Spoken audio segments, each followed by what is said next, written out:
This is for my mommies who are survivors of childhood sexual abuse and have vowed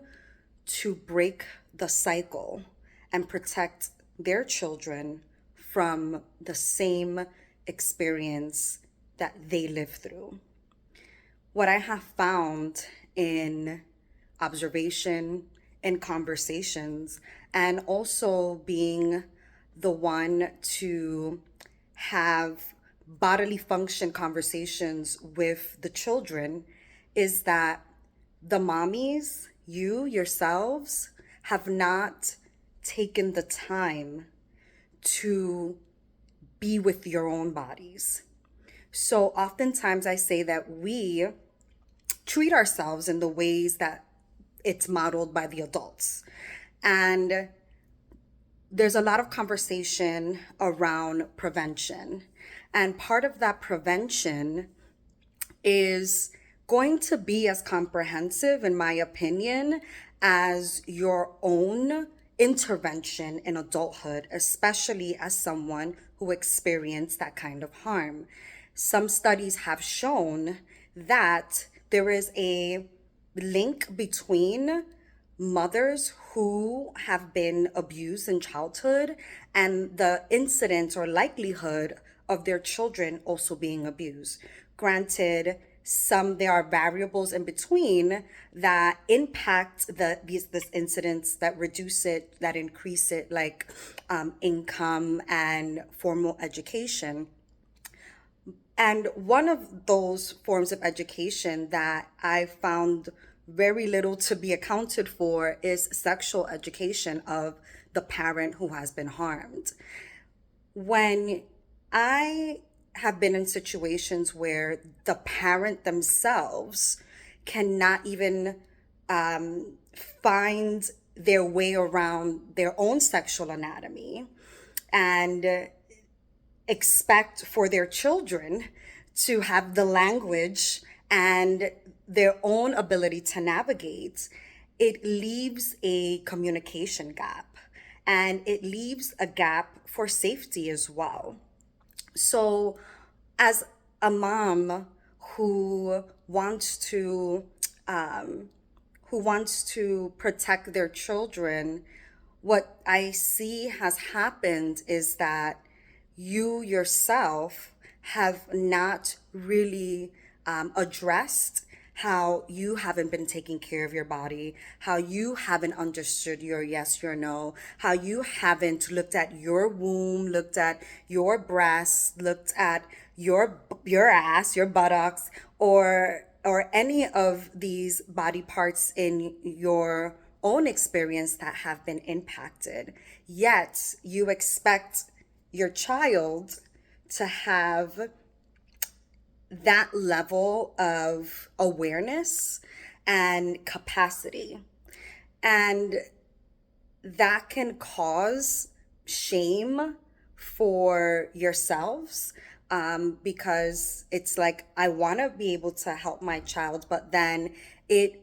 confronts you with the fact that, damn, I may have done all of this work around my childhood sexual abuse, or I may have thought because I am living my life however I've been living it, that, and it has been good for all intents and purposes, your life has been solid. And then when you find yourself in this situation where your child is of grade school age, they are going into pre-K or some kind of socialization where you are not privy to protecting them, that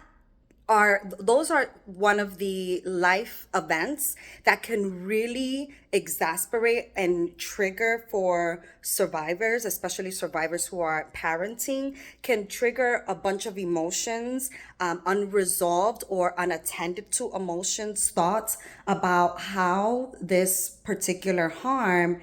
is still living in the background. It's almost as if it's a hidden current that has been underpinning the way that you have been parenting or the way that you have not been parenting, or even the way that you have desired parenting and just haven't had the courage to, because you haven't needed to, right? Your child is in your home, they are under your direct care, or they're under the direct care of people that you trust. And even that was possibly a lift for you as a muscle to trust whoever is taking care of your child while you are at work. So,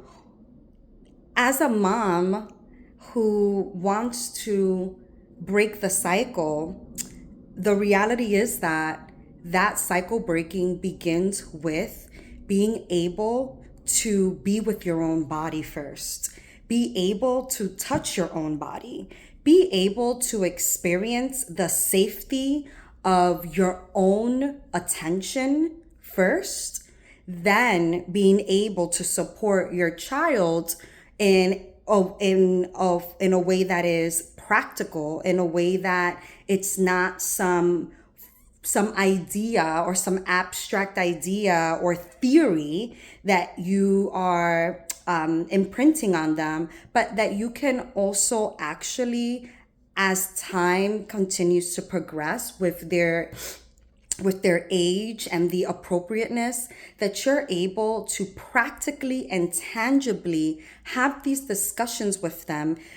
be able to already have some of those foundational supports of being able to be with your body, being present with the sensations of your body, and to have these conversations, and then also have the appropriate language and at least foundational sexual comprehension of your own body to support them in being and having a comprehensive understanding of their own as well. Because the reality is that, yes, there is sexual education that is universal, and there are concepts and frameworks that we can apply, and they support us in having guidance. And also, with that being said, we are also individuals, and being able to support our children in how to navigate how their own body works in relation to these guiding principles and frameworks in sexual health and education. Those are some of the gems of life that no reading any book or having any course can really do for you. It's really about how you can sit with yourself and navigate that and know what is unique to you. And then when you are with your child and you find that it's appropriate to start having these conversations, that you also have some of the vocabulary for yourself, because you yourself have taken the time to sit and be in conversation with your body and understanding some of those more nuances that can happen when one is navigating the world. So this is, something that is on my spirit. And as someone who has worked with moms before, and also being someone that has been the one to be the mediator, facilitator of having these sexual health conversations, because mom has yet to feel comfortable with the language. It is supportive, but it's also one of those moments where I know that if we as women, as mothers to be, as even guardians to be, if we're ever put in the situation where we are the caretakers of any children in our lives, as adults who have experienced childhood sexual abuse, it is imperative that we understand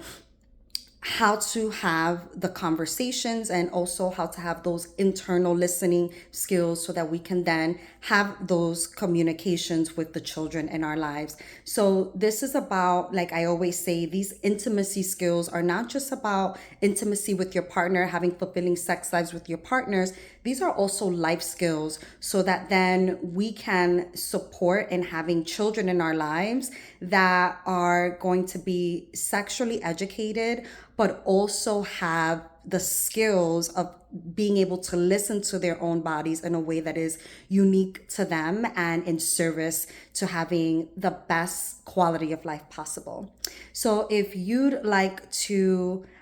build some of those skills, and you find yourself a mom who is an adult survivor of childhood sexual abuse and needs support, in how do you start having those conversations with your own body, creating a listening practice for yourself. There is a link in my bio so that we can see if we're a good fit for one-on-one support in 2026. Happy holidays.